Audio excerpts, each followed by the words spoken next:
They fined my studio $45,000 for noise, so I proved City Hall was 340% louder.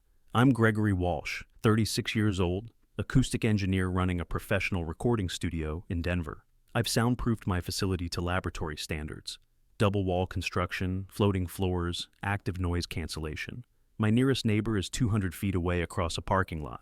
I've invested $120,000 in isolation technology. One Tuesday, I get a citation for noise violations. $15,000 fine. I request the sound meter readings and they show 68 decibels at property line. The legal limit is 65 decibels during daytime hours. I'm 3 decibels over, quieter than normal street traffic. I install professional monitoring equipment and discover I never exceed 62 decibels.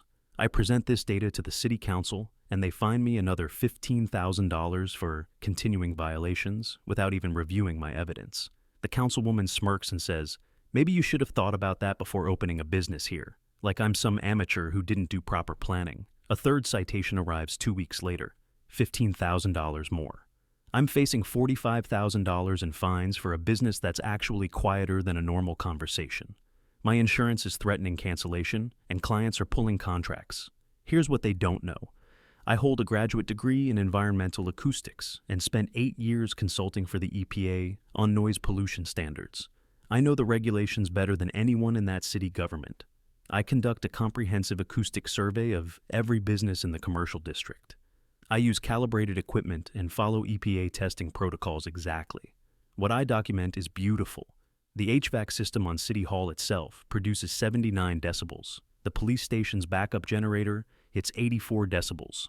The councilwoman's husband's auto repair shop, 2 blocks from my studio, peaks at 91 decibels during business hours. I compile 340 separate violations across 67 businesses and submit it as a formal complaint to the Colorado Department of Public Health and Environment.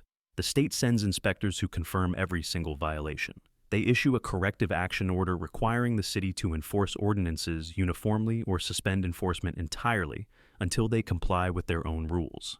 The city's options: spend $2.4 million retrofitting public buildings and enforcing business closures, or drop all noise citations, including mine.